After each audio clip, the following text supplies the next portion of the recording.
En RDC, le Sénat a amendé le projet de loi source des violences meurtrières en début de semaine. Il prévoit le strict respect des délais constitutionnels pour l'organisation des élections. En Bolivie, le président Evo Morales a prêté serment pour un troisième mandat de 5 ans. Fort d'un grand soutien populaire, il promet de poursuivre la lutte contre la pauvreté dans ce pays. Après la deuxième journée de la phase de poule de la CAN en 2015 dans le groupe B, tout reste à faire. La Tunisie a pris la tête pendant que la Zambie se trouve dans une position inconfortable. Bonsoir à tous et bienvenue dans cette nouvelle édition du journal sur Sika. Au Cameroun, le déploiement de l'armée tchadienne pour faire front au groupe Boko Haram se poursuit. Dans le nord du pays, les deux forces sont déjà très actives en attendant l'apport des armées des pays voisins, ce qui favorisera la création d'une force multinationale contre les islamistes nigérians. Reportage. Le gouvernement tchadien l'a promis et s'est engagé à ne pas lésiner sur les moyens. Son armée sera de toutes les luttes pour combattre la nébuleuse Boko Haram. Et sur le terrain, l'armée tchadienne est bien là, aux côtés de son homologue du Cameroun. Et le déploiement se poursuit. Face à un groupe qui opère par invasion tel un essaim, la force conjointe n'entend pas faire dans la dentelle, mais développer des stratégies adéquates au mode opératoire des assaillants pour les anéantir chaque fois qu'ils débarquent. Ils viennent en surnombre, parce que la fois dernière, on les comptait à plus de 300 personnes. Et ils viennent comme ça là, et après, leur forfait, ils y vont. Les dommages collatéraux, on ne les compte plus. On garde encore en mémoire la prise d'otages camerounais par les islamistes. Ceux qui sont encore sur place continuent toutefois de faire les frais des exactions du groupe. Pour nous, les choses aujourd'hui sont difficiles pour le thé, le sucre et même les vivres. Depuis 2 ou 3 ans, la route du Nigeria est fermée et le sucre est pris par Boko Haram, stocké au Nigeria et vendu à 15 000 francs CFA. C'est trop dur pour la population.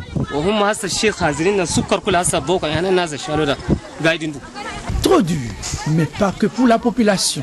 L'appel est alors à une large coalition régionale pour faire face à l'hégémonie de Boko Haram, devenue une réelle menace pour toute une région. Secular education, support and music. Le Sénat de la République démocratique du Congo a modifié ce vendredi l'article de la nouvelle loi électorale qui prévoyait l'organisation d'un recensement de la population en préalable à l'élection présidentielle de 2016. Un article à l'origine des violentes manifestations constatées ces derniers jours. Le Sénat a voté une version modifiée de l'article 8 de la loi qui précise que la mise à jour de la liste électorale devra être terminée dans le délai prévu par la Constitution pour la tenue des élections législatives et présidentielles.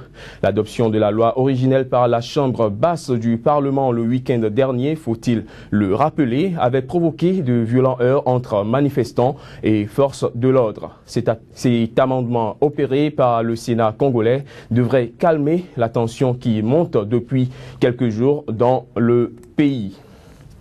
L'ex-général de l'armée Muhammadu Buhari, principal rival du président Goodluck Jonathan à la prochaine présidentielle au Nigeria, a répondu à ses détracteurs. Ces derniers l'accusaient d'être inéligible faute de diplôme. Il les appelle à recentrer la campagne électorale sur les vrais problèmes des Nigérians. Selon le candidat de l'opposition, le sujet central de la campagne électorale ne saurait être son diplôme obtenu il y a de cela 53 ans. Reportage.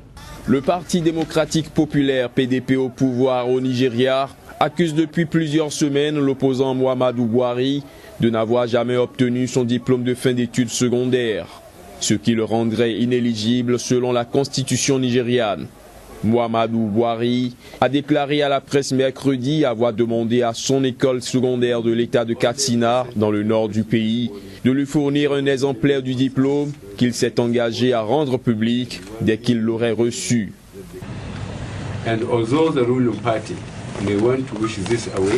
N'en déplaise au parti au pouvoir, le problème dans cette campagne ne saurait être mon certificat que j'ai obtenu il y a 53 ans. Les problèmes sont le niveau scandaleux de chômage de nos millions de jeunes, L'état d'insécurité, la corruption persistante des officiels qui appauvrit notre peuple et le manque d'implication du gouvernement dans les affaires sérieuses, si ce n'est le maintien au pouvoir à tout prix.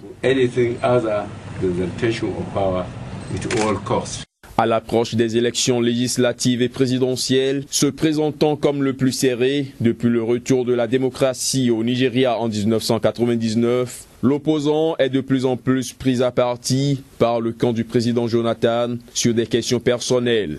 L'armée nigériane a également pris part mardi à la polémique en déclarant à la presse n'avoir trouvé aucun diplôme dans le dossier de l'opposant.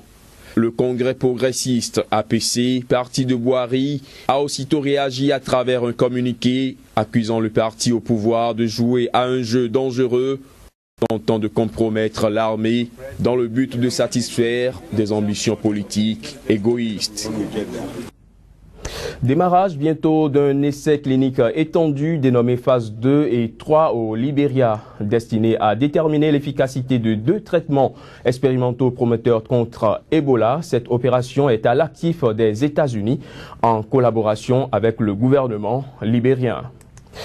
Le président bolivien Evo Morales a prêté serment pour un 3e mandat de 5 ans. Fort d'un grand soutien populaire, il promet de poursuivre la lutte contre la pauvreté dans ce pays, le plus démuni d'Amérique latine. Les images. Pour la 3e fois de l'histoire, Evo Morales est investi président de la Bolivie. Devant les parlementaires boliviens et en présence de 6 chefs d'État et de représentants d'une 40aine de pays, cet ancien berger de lama et cultivateur de coca au pouvoir depuis 2006 se réjouit de son bilan.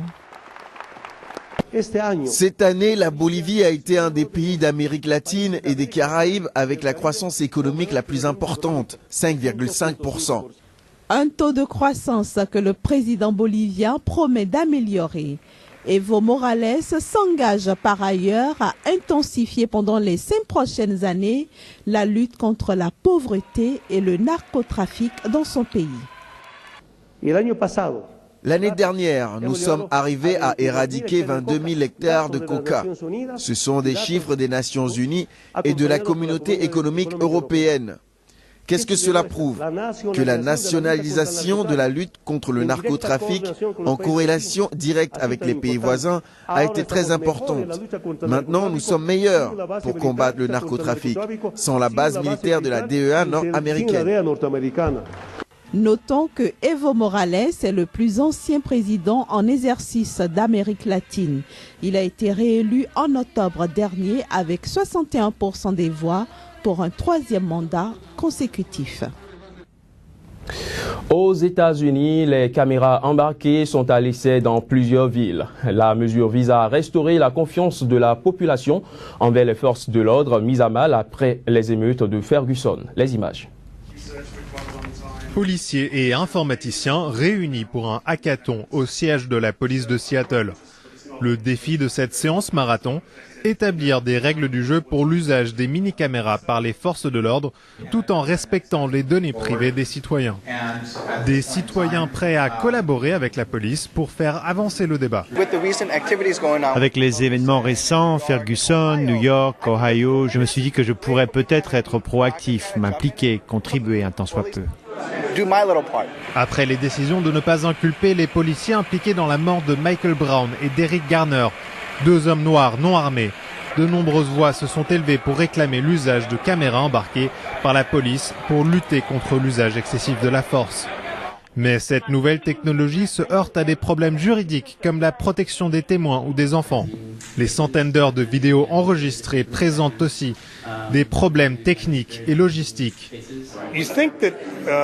On pense qu'une caméra, ça ne coûte qu'une centaine de dollars, mais il faut prendre en compte tout le traitement, le stockage et la gestion des données. La police de Seattle a annoncé qu'elle allait bientôt publier les premières vidéos filmées par des mini-caméras. Elle espère ainsi convaincre la communauté des développeurs informatiques de la ville de continuer à collaborer. Nous essayons d'être plus transparents. Nous allons vers eux, on demande de l'aide. nous ne voulons rien dissimuler. Ce qu'on veut, c'est les rendre moins sceptiques et profiter de leur expertise. Pour les entreprises qui fabriquent ces caméras, la priorité est de garantir auprès du public l'intégrité des vidéos prises par la police pour éviter tout soupçon de manipulation. Le problème, c'est que si les policiers sont capables d'éditer ou d'effacer les vidéos, le public va toujours demander « Ont-ils effacé la vidéo que nous voulions? Ont-ils modifié cette vidéo ?» Si nous construisons un système qui empêche les modifications, le problème ne se pose pas. Devant l'ampleur du défi, policiers et informaticiens risquent de passer encore de longues heures à travailler ensemble pour sécuriser les vidéos prises en opération. Cannes 2015 à présent, lors de la deuxième journée de la phase de poule dans le groupe B, le Cap-Vert et la République démocratique du Congo se sont neutralisés sur un score de 0 but partout. Pendant ce temps, la Tunisie a pris la tête du groupe après avoir battu la Zambie par 2-1. Les 4 équipes conservent toujours leur chance de qualification dans ce groupe B où tous les scénarios sont encore envisagés. C'est une Tunisie peu convaincante dans le jeu qui est parvenue à renverser la Zambie par un score de 2-1 dans les dernières minutes. Les Aigles de Carthage prennent ainsi une sérieuse option pour la qualification. Donnée favorite du groupe B, la Tunisie compte désormais 4 points alors que la Zambie, malgré son nul contre la République démocratique du Congo lors de son premier match, est au bord du gouffre.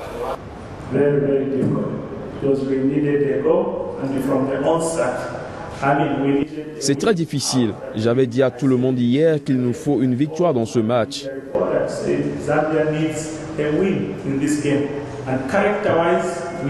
On a tout fait pour, mais c'est douloureux à nouveau de perdre de la sorte parce qu'on a dominé. Cette défaite nous met dans une position délicate.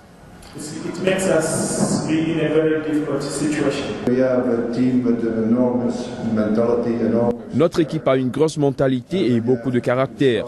Commencer le match de cette façon puis gagner à la fin, c'est grand. Maintenant, le plus important, c'est le prochain match contre la RD Congo. Nous devons être vigilants et prendre ce dernier match comme une finale.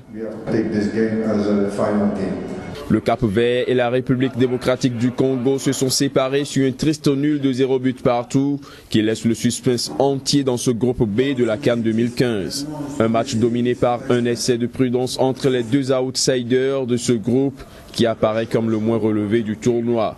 On va se reposer tranquillement, on va essayer de soigner le mental des joueurs parce qu'il est atteint.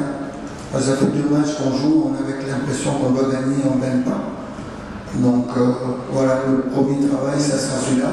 Parce qu'on a quand même vu que physiquement, on était présent. Donc ce match-là, on va tout faire de toute façon pour rentrer et l'emporter.